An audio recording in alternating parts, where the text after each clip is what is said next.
Hindi niya po kasi bet na maging motto sa buhay ang liars go to hell. Kaya ang nangyari. Ito po si Alwin Ignacio, the diva that you love. Kasama ko ang aking kumaring ultra maldita. Hi, this is Alex Ito Brosas. po ang The Kitty Show. Ang tayo na talaga yung show sa show. So, Mare, ano masasabi mo sa laban-laban, bawi-bawi ni Miss Ai de las Alas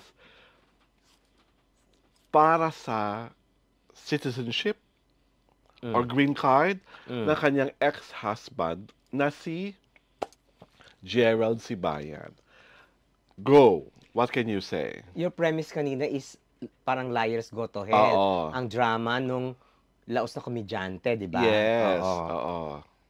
Kasi di ba parang, from what I read and research, is that malalaman naman daw ng US government ang katotohanan na hiwalay na sila. So parang, kung hindi niya kasi sabihin ng totoo, parang nakisinungaling siya sa US government. I'll take you back to her Boy Abunda interview. Yes. She was asked, ano ba yung totoo magsalita ka about yung green card nga? Ipapaano mo ba? Itutuloy mo ba o hindi? Sinabi niya, syempre, husband ko naman siya. So, okay lang yun na ongoing, di ba? Yung gano'n, yung petition niya for ano. So, given your premise that liars go to hell, saan siya pupunta? Di ba? Saan siya pupunta? Sa heaven. Talaga? Oo. Bakit? Kasi siya yung unang nag-lie eh. Nagdidiwang siya ngayon. Ha? Nagdidiwang siya ngayon. Bakit? Dahil nga, nakakawala na siya sa tanikala. Yung dalawa ni Gerald. No. Unang nakawala si Gerald Sibayan. Una siya nag-walk out. Oo, una siya. Siya nga kumalas eh. Kinalasan ka nga eh. Paano mo sasabihin na nag-ano ka sa tanikala na nakalaya ka na? So Hello? What you're trying to say to me, si Ai ang unang nagsinungaling. Yeah! Ano yung sinabi dyan sa dun sa interview sa kanya ni Boy Abunda? So, itong pagbawi... Na okay lang na pala yung hindi niya, wala siyang gagawin, hindi niya papaano yung di maganda yun. Kung liar si Miss Ai, liar si Gerald, kita sila sa hell. Ganon? Di ba? Wala pa namang ano bang pinag-lie ni Gerald? Wala siyang maski isang sinabi. Gerald, I think Gerald is doing the gentleman thing na hindi na lang siya magsasalita. And I don't think magsasalita siya at all. Dahil whatever he says will be taken against him. That it was already painted na manggagamit siya. Manloloko siya. At talagang pera lang ni Ai at yung citizenship ang habol ang niya. bottom line niya. Diba? So kahit anong sabihin niya, walang maniniwala. So sa akin, tama lang na tumahimik siya. At talagang kung ngayong revoke na ang kanyang green card, whatever, bumalik na lang siya sa Pilipinas. So, diba kuya, pinauna mo na naman ang mga gamit mo. Pinuna mo sa bahay ng nanay, tatay mo. O di, umuwi ka na. At dito ka mag-start anew. At kung sakasakali mang may citizen kang girlfriend, hindi mo naman agad siya mapapakasalan. You have to wait at least 3 to 6 years. Bakit? Ganun katagal yung divorce, diba? You have to wait 3 to 6 years for that. Dito sila nagpakasal, diba? Kasal din sila doon. Kasal din sila doon. Oo. So, dapat mag-divorce muna sila doon. Tapos dito, mahaba yung proseso. Who's filing the divorce there? Si Ai ba? I don't know if it's Ai or Gerald. Kasi, pag ikaw ba nag-file, ikaw ang gagastos? Ganun ba yun? Hindi ko rin alam yan. Oo, kasi di ba ganun, di ba? Parang who filed, edi ikaw ang nag-file, ikaw ang gagastos. So, parang ganun ba yun? in the long run, we will know kung sino ba ang nag-file ng divorce sa US at sino mag-file ng annulment sa Pilipinas. Kasi wala naman tayong divorce. Oo nga, wala. Annulment this Annulment. year. Dito, di ba yung ginawa ni Chris Aquino dati, siya nag-file ng annulment kay James Yap Senior. So, hindi ko alam kung nag-file na sa II dito at kung sino nag-file sa Amerika. Pero, whatever is the case, what Gerald should really do now is just pack your belongings and go back to the Philippines and work here. I think that would be okay for Gerald kasi tawag dito, at least hindi na niya makikita sa Amerika, di ba? Hindi na magkukurus ang landas nila.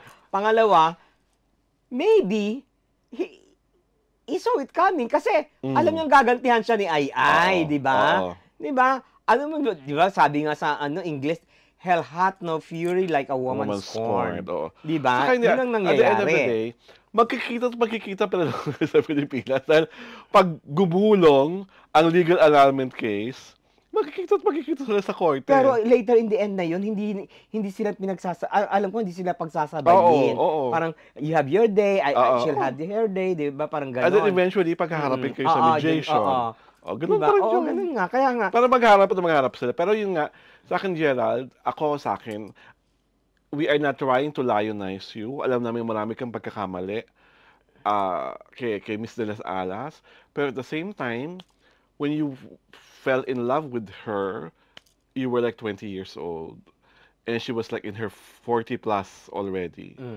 So, di hamak na may emotional maturity siya dapat. Sino? At mas may emotional weight. Siya dapat talaga ang hindi nag-pursue sa'yo.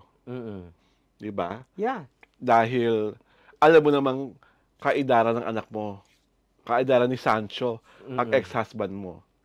Diba? So, ang dating tuloy sa ibang mga nag-uopinyon, groomer ka. Sino? Si Ai. Si Ai, parang ano? Oo. Di ba ganoon naman lagi pag mas matanda ang babae at lalaki, ginugroom mo para maging jowa yung mas bata sa'yo. So, masakit pakinggan, yun naman ang katotohanan. Di ba? Lalo na nga ang equation, babae ka, tapos lalaki to. Mas forgiving ang Pilipino kung ang lalaki ay si tanda ni Bossing, Vic Soto, tapos ang naging jowa si Pauline Luna.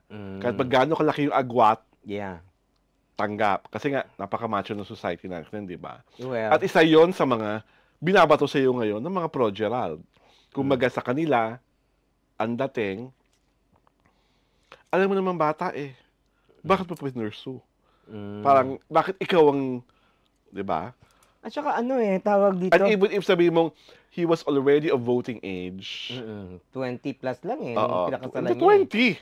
20 talaga? Oo. 22 I think. Oo, nung nagpakasal. Pero 20 nung sinumala niyang jowain. So parang kahit sa angulo mo tignan, if you're a 20-year-old boy, tapos you have this like, that time super box office queen si Ai, starstruck ka talaga. Kikiligin ka. Dahil, di ba, during their happy moments, I was able to see them.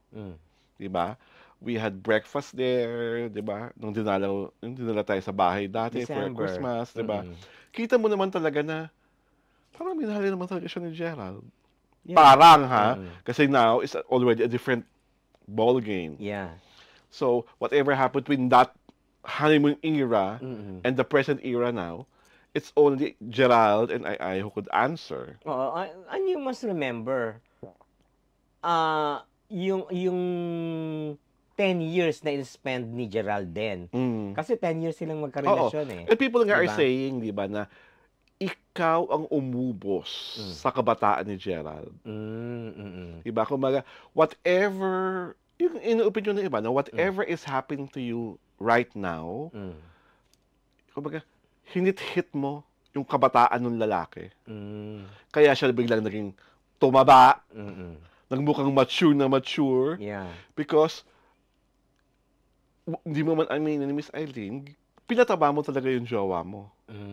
Para magmukhang hindi kayo magkalayo sa edad.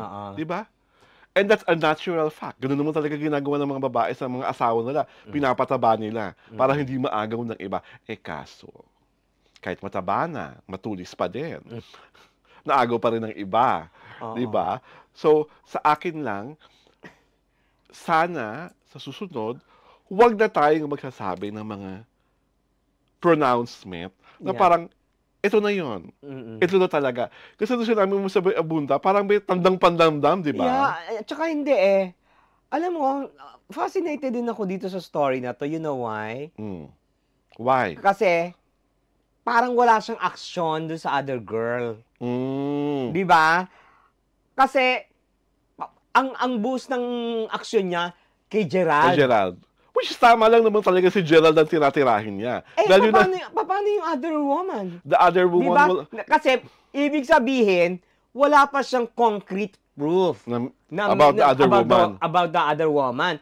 Kasi siya, kung ilalaban mo, meron siyang pinangahawakan, kasal siya Di ba?